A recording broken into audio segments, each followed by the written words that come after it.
Well, hey, NFL fans, you can start the season with a big return on FanDuel, America's #1 sportsbook. So when you get a hunch in the middle of a game, you can check out the latest stats, view live play-by-play, and so much more on the same page where you place your bets. You'll get started with $200 in bonus bets guaranteed when you place your first $5 bet. That's FanDuel.com/UCSS. Never waste a hunch and make every moment more with FanDuel, an official sportsbook sponsor of the NFL. Dustin and Tyvis weren't with us yesterday when we broke down the Giants game, so I wanted to start with this question to allow them to kind of give us their all-encompassing thoughts on Deshaun Watson, how the line played before we talk about the loss of Wyatt Teller. But Tyvis, I'll start with you. Based on the performance from the offensive line against the Giants, do you think really any quarterback in the NFL could thrive under those circumstances, or was the line play so bad it would completely diminish any quarterback's ability to play at such a high level to win a game like that? I mean, listen, I know everybody loves to throw out the Joe Burrow thing, that Joe went to the Super Bowl and his line wasn't that great, and, it would just change. It depends on who the coach is in these situations. You got to come up with a game plan that allows you to get the ball out of the quarterback's hand. Deshaun has to realize that, listen, my line ain't great. It's just what it is. I only got 3 seconds at the most to get rid of this ball. So my reads got to be quick. Pre-snap is very important. And you got to know you got to have a plan once you say hike. You got to know where you're going with the ball. You got to do it quick. I understand that Deshaun was one of those players that loved to hold on to the football. He loved to break tackles, scramble around, throw the ball deep. And that was what made him special. But right now you just don't have the Johns and the Joes to do that right now. So to answer your question, yeah, it's some quarterbacks that thrive. It's some ways that you can do it.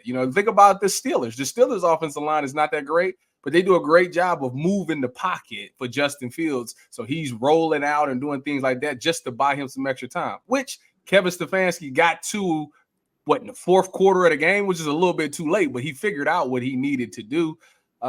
So yeah, he could be successful. I don't know how. He's not like he's gonna go for 4,500 yards like G be talking about, but it's ways around this. Dustin? No, there is. I think Tyvis hit on a great point, and that's getting rid of the football quickly. There's just not enough time. With this offensive line, and now with Teller going to be out for who knows how long. I don't think it's going to get better. I think it's something where the Browns offensively need to start doing something to put Deshaun in a position where he can get rid of the ball faster.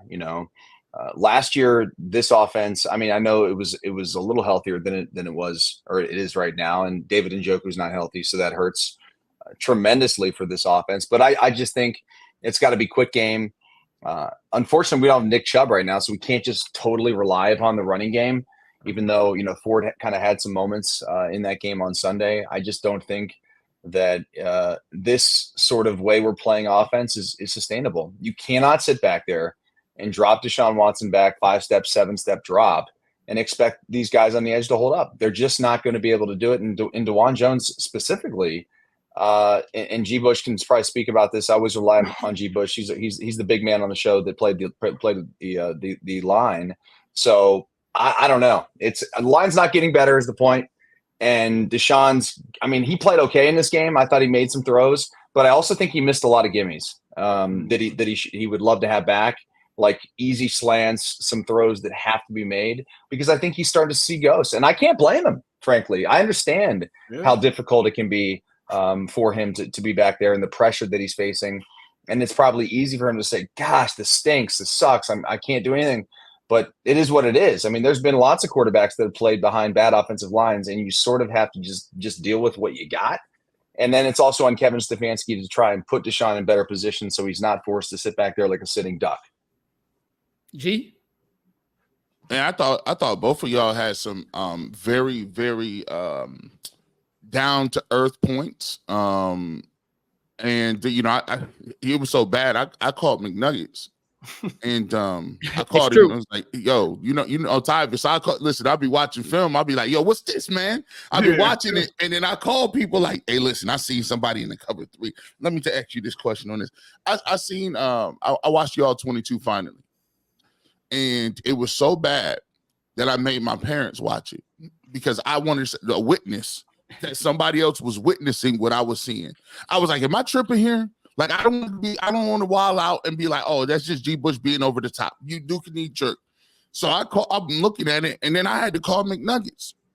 There are guys up front right now, and we'll get to Watson too, because you are right, Dustin. I've charted 3 or 4 throws in that game. One of them was Amari Cooper. There was another one that he skipped to Jerry Jeudy. Oh yeah, you remember that Amari one early in the third quarter, Missed it. Yep. I'm looking at the one to Elijah Moore. Me and McNuggets talked about this. Sailed it.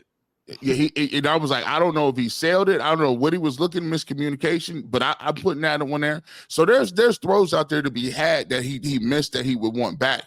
But up front, DeJuan Jones, listen, I'm sorry to say this about the Buckeye brethren. I was high on DeJuan Jones. Right now, he's not playing like a professional player. He's playing like he's from the USFL.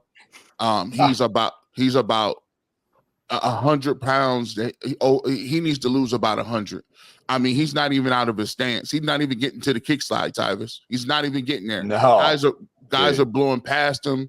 Jed Wills looks like, I don't know if he's still hurt, but when he was out there, he was watching guys walk right past him 3-4 times. I'm like, Jed, you just pick one of them. They're all coming. They're all showing up. Just pick me one of them. Joe Bitonio looks like, now, ironically, Joe Bitonio looks a lot better at left tackle than he did at guard. Maybe it was the fight or flight, but Bitonio looked better at left tackle because, at least he had a little bit more time to throw. I don't know if they were blitzing still as much as they did in the first part. But Joe inside looks like he lost a step more than a step. Ethan Pochich looks like he's confused. He was getting ragdolled around. Now, listen, Dexter Lawrence is a man-child, but he was doing him. He was just, how they be saying, never shake a baby? They was doing that to Ethan Pochich. Never shake a baby. And getting him up out of here. It was the worst, and I don't say this lightly. It was the worst offensive line play I've ever seen, and that includes my teams getting blown out in the MAC by like Florida or Minnesota or something like that. The worst.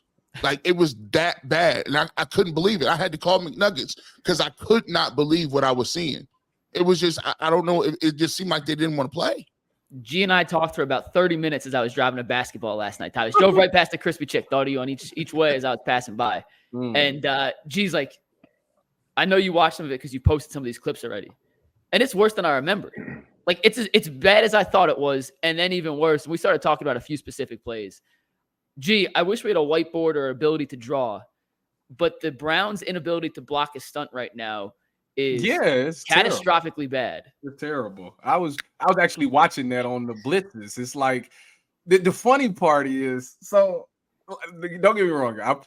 I never in my life play offensive line. The closest to the O-line I've ever been is punt protection. That's what you got to kick slide. That's the closest. And I know that, which is similar. It's very similar because you got to kick slide at all of these things. So I know that you got to hold the most important part is the guy on the inside. When I tell you they be blitzing, they let the inside man go all to the time. Outside. And I'll be like, what are you doing? Like at the worst, if I remember correctly, at worst, you always block inside out and let the widest guy, the quarterback's responsible for the widest guy. He knows that it's coming, so he's got to get the ball out of his hand. They be letting the inside dudes go. I maybe the running back's supposed to pick it up. I don't know what it is, but it blows my mind that they do this. Dustin, you played on special teams. You were kick sliding at one point in time. Everybody knows that when you're talking about the quickest path to the quarterback is in A gaps right up the middle. You funnel everything to the outside, and then you'll let the quarterback, if he can't block those people, he knows he has to throw hot. He knows he can't get. Well, I mean, listen, this is very similar to what we saw, frankly, against Baker Mayfield in a lot of ways when he was here. The pressure in the middle is one of the things that I think bothers quarterbacks probably a lot more than pressure off the edge, because at least the quarterbacks that have experience are comfortable enough to step up in the pocket. Like literally, you let the defensive ends run the whole deal. I mean, you run them upfield essentially, and you can push them by and allow, like, same thing on punt team when I played the wing and I'm coming back and I got guys rushing off the end. I'm kick slide, push. And honestly, like, if they want a speed rush, I'll push them right past the punter. And that should be the same thing for the right or left tackle when they're facing a speed rush on the outside. They've got to do a better job of that. I mean, like, DeJuan Jones on several times, I mean, like, Thibodeau was just already 2 steps past him, and he's like a spectator, like just watching his quarterback get sacked. Yeah, multiple times. He couldn't, I know it. I don't know if it's, and a lot of those guys up there look 2 or 3 steps slow, but that's because I'll give, if their excuse is valid, all of them had surgery and all of them did not have an opportunity to play in preseason. So when you are that big, trust me, like, I know when you get to a certain weight, you just feel it. I know what, like, there's different weights. There's different sizes of weights. It's like Dragon Ball Z. It's like the different versions of Majin Buu. Like, listen, bro, it's skinny Buu, it's medium-sized Buu, then it's big Buu. By the time you get to big Buu, you be walking in the grocery store, your back be hurting. You be like, why is my lower back hurting? You be moving around, all of a sudden your ankles, your shoes don't fit right, your feet be swollen. Like, but you know what, though? You know what I'm interested in? Because you're talking about him getting bigger. I really think that the Bill Callahan thing holds more weight than not. Because if you remember, we'll have Mary Kay on. Mary Kay will know, because remember the first OTAs last year with DeJuan? He didn't make it through the practice. Like, he didn't. Nope. Yeah, he didn't make it. And Bill stayed on him so hard to help him lose that weight and help him get into shape. And I don't know Andy Dickerson. I never had any we never crossed paths. But when I think about Bill, I think about a guy that's actually all successful offensive line coaches that I've always encountered was these hard-nosed dudes that stayed on their dude. Like, it wasn't no chill. It was like, y'all gonna get it done. And they was the loudest people in practice. The coach was the loudest, cussing them out, making sure that they was on their assignment. Talk that. And I don't know Andy Dickerson. I don't know if he is or he isn't. But that ain't him. I'm leaning towards that he isn't, because there's no way that these guys went from what they were last year to what they are currently. Like, don't get me wrong, I know guys are banged up, but last year they was banged up. We know about the Wyatt Teller and the Joel Bitonio dealing with all kind of injuries, but they never looked this bad. So I'm interested in what's going on. What is Andy Dickerson doing to get these guys prepared? Because whatever it is not working right now. And you got to go back and reassess that. And if you a head coach, Kevin, like, if you need to be in there, you need to be in that meeting room or whatever the case may be. But you got to get these guys going, because this season rides or dies with that right now. Like, you can't do anything. Your whole playbook is hampered because you can't protect a quarterback. Like, that's terrible to me. Like, it's sad.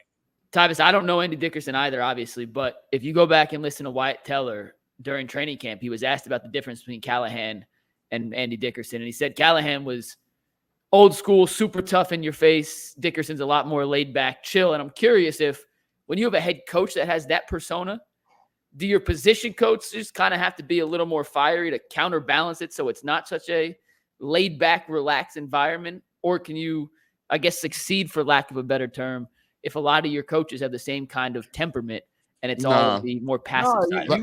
You got it. How it usually, honestly, and this is my personal opinion. The head coach got to be the dictator. He got to be the guy that everybody feels. Mm-hmm. And when the position coaches may be a little bit more cooler, but the head coach, he sets the mentality of the team. And obviously, Kevin is a much laid back guy. Doesn't seem like he's that over aggressive guy like that. So already off the boat, they was already at a hamper. You can't let the position coach. It has to be one or the other. Like, somebody has to be the guy that's hard nosed. You can't have everybody just be relaxed. Oh, don't worry about it. You'll get it the next time. No, players got to understand the importance. It has to be live or die. Like, your job depends on this. Your family can't eat if you don't get this done. Like, that's how serious it has to be for the players to execute in the game.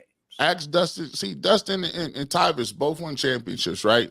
Now, believe me, if I'm correct, Mark D'Antonio was he still the defensive back coach for you? So D'Antonio was our coordinator when we won the title in 2002, and my secondary coach was Mel Tucker, who obviously ended up going on to be head coach. And so these dudes, Tyvis was under Urban Meyer, and so let me just tell y'all something. Them three people that he's talking to. These dudes would like they had people coming to games and work scared. Like it wasn't no such thing as no chill. It was like, oh, listen, they're on you. You blowing somebody out, and they still at film room. Have you ever? This is how you know you got one of them coaches. When you be in the game, and even if you blowing somebody out or you winning the game, and you do something, you be like, oh, coach gonna kill me for this one. Coach, it'd be a mental mark. You'd be on the field. Hey, dog. Hey, I totally missed that assignment, bro. Dude went this way. Coach about to get me. I'm telling you, mark that down. Listen, right now, I watch. What's his name? Andy Dickerson. Is that his name? Correct. Mm-hmm. I do Ultimate Browns, and I be doing clips, and I have clips of training camp, and he's just encouraging the guys. That's a better job, but next time, think about it doing like this. Ain't no think about doing it like this. Ain't no commune. This is a dictatorship. If you don't get it done, you about to be chilling next to me. We get that? And right now, you can even tell in the way that they walk in and run into the huddle, that level of urgency is just not there. You're trotting, and the thing that irks me the most is it takes me off to see two linemen sitting there looking at each other while there's four dudes on your quarterback or your running back in the backfield. You at least get yourself dirty. At least go to the whistle. We can't do that. I got one more question on the quarterback before we move to our next topic, which still involves the offensive line. But we started saying, can quarterbacks thrive under this kind of pressure behind this line? You guys all said yes. Getting ready for Vegas on Sunday. What kind of changes do you think we'll see from this offense to try and allow Deshaun to have a little more success behind this makeshift unit up front?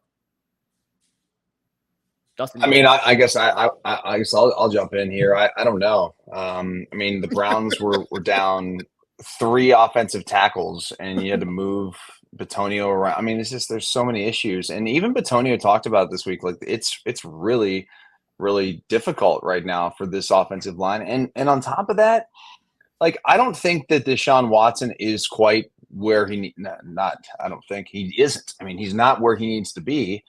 He's playing better, but when you have a quarterback that's really trying to find himself and trying to, get back to something that he was, and things aren't perfect around him. So like he's being asked to do more when we're really just trying to get him back to where we think he needs to be, like on a level playing field where he's like, okay, this is a legitimate starting quarterback in the league. We're not there yet with him.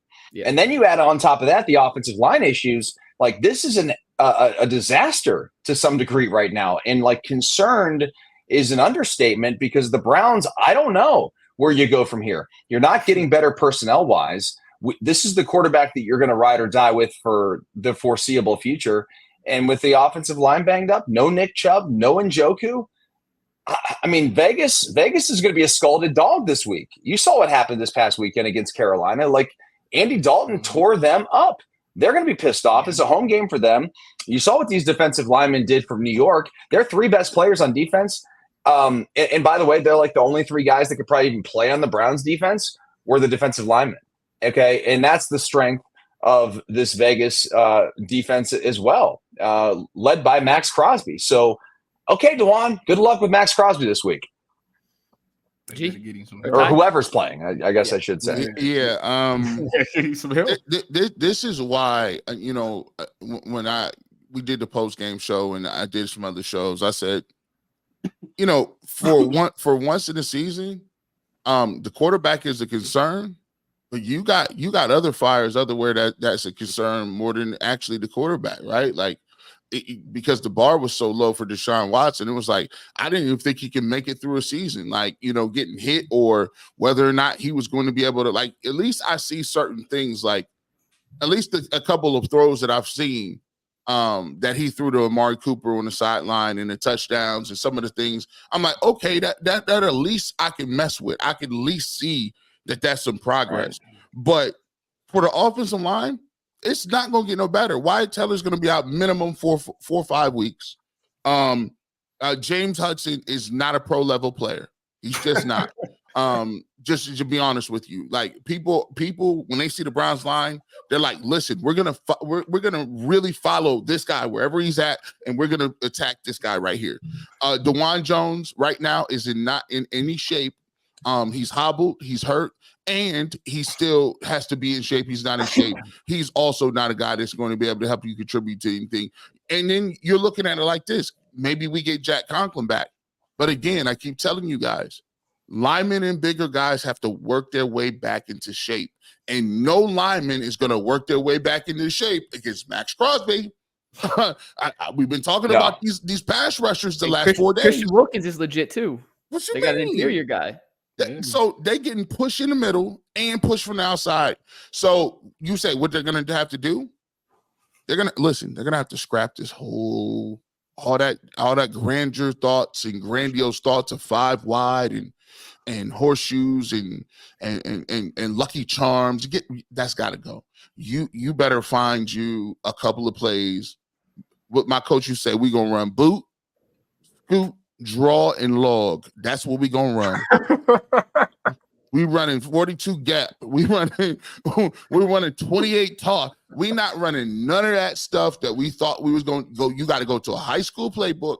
You're going to run the ball. You got to tell Jerome Ford, good luck. You're not going to see any of those green pastures outside. You're going to run the ball and try to get these 3 to 4 yards, and we going to run play action and run screens and do some high school stuff. Because other than that, you don't got the receivers to go downfield with it. Guys are sitting on everything underneath.